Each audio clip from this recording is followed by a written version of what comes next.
Hello, my name's Joel Glyn Davis, and this video will be about campfire management and cooking as part of my Forest School portfolio, Unit 2.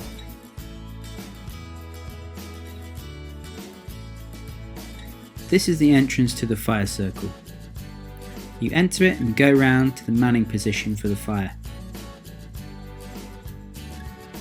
You always exit through the designated exit area and enter again through the entrance. When you want to take a seat, you walk round the circle, step in front of a log and sit down. To exit, you stand up, step behind your log and then go round and change seats or exit to somewhere else. The fire pit has been dug out and any roots have been removed. A bucket of water is on hand, as well as a first aid kit and burns kit.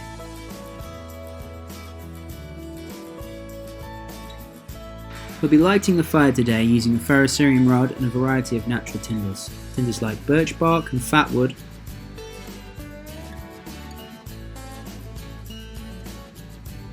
feather sticks, char cloth, and another option is cotton wool. First, let's talk about some fire lays. The first most common fire lay is the teepee. You lay the kindling down in the centre of the fire and then arrange the sticks around the edge in a teepee fashion, starting with the smaller sticks, building up to the larger sticks. When the kindling is lit, you do the same, but make sure you're wearing a fire glove, just like Jack is doing here.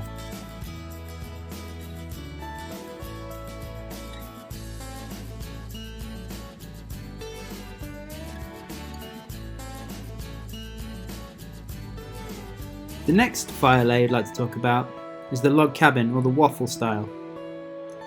Lay a platform of sticks down on the ground and then gradually build up the layers. Laying them crisscrossed means the air gets into the fire, which is an essential component of a properly managed fire.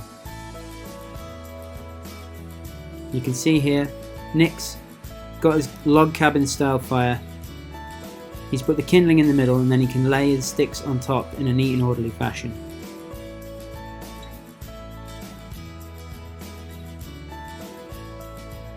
The final fire lay, and the one that we'll be using to cook on today, is the upside down fire. First take the larger sticks, put them in a platform on the bottom.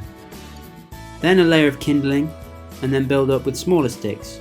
Repeat until you have a nice stable platform of sticks and kindling.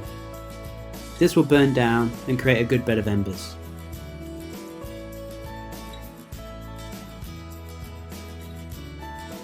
The first tinder I'd like to show you is char cloth. Char cloth is made by putting cloth into a tin with holes in and then burning it until all the oxygen is gone from the cotton.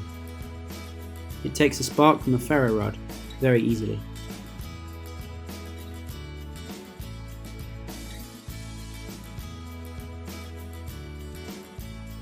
This glowing ember can be put into a bird's nest. In this case, it's made out of hay and dead grass. Once the ember is in there, you need to blow on it so that the rest of the bird's nest can burst into flame. Jack's going to have a go at this in a minute, he's just practicing now.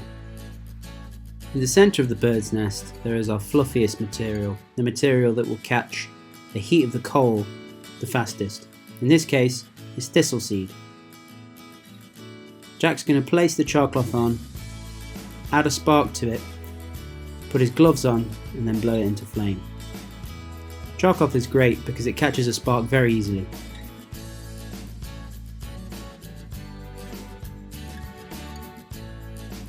Using his gloves, he adds oxygen and then the tinder bundle bursts into flame.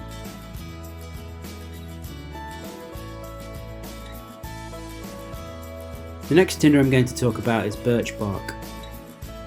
Birch bark can be scraped into a fine dust which takes a spark very easily. To extend the burn time, I'm going to also use some fatwood scrapings. Fatwood is the resinous deposit at the end of a branch or the root of a coniferous tree. It can be scraped off with the back of the knife, or I'm also taking little shavings here.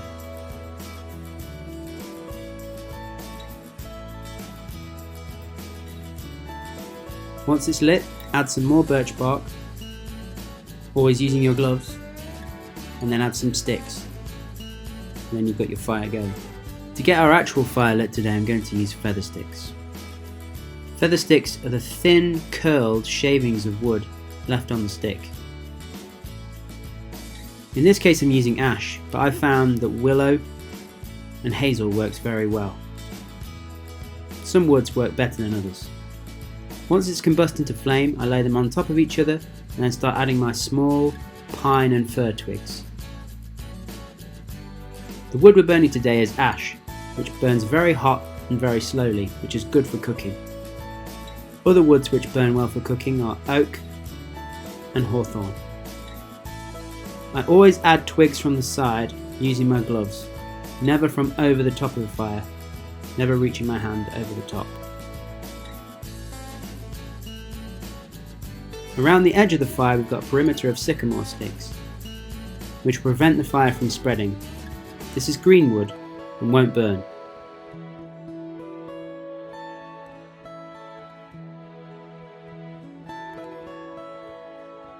Before we prepare the food, we make sure our hands are clean. This can be done with alcohol gel if you're out in the woods and you don't have access to water. Today we're cooking mainly vegetarian food, most of which we've prepared beforehand. This is to enable safe and easy cooking. We don't have to worry about temperatures or food poisoning. We're going to be cooking some quesadillas on the coals, so we wrap that in foil. And then we're also boiling some sweet corn. When boiling things on a fire, you need to make sure you have a quick and steady flame. So I'm adding some more wood to ensure that, and then also adding the quesadillas on the coals that are already existing there. I turn them occasionally and just check to make sure the cheese is melted. The sweet corn's done and we've grilled some sausages as well. I'm serving the quesadillas once they're cool and using the fork to serve the sweet corn and the sausages. The sausages were part boiled, so there's no worry about food poisoning.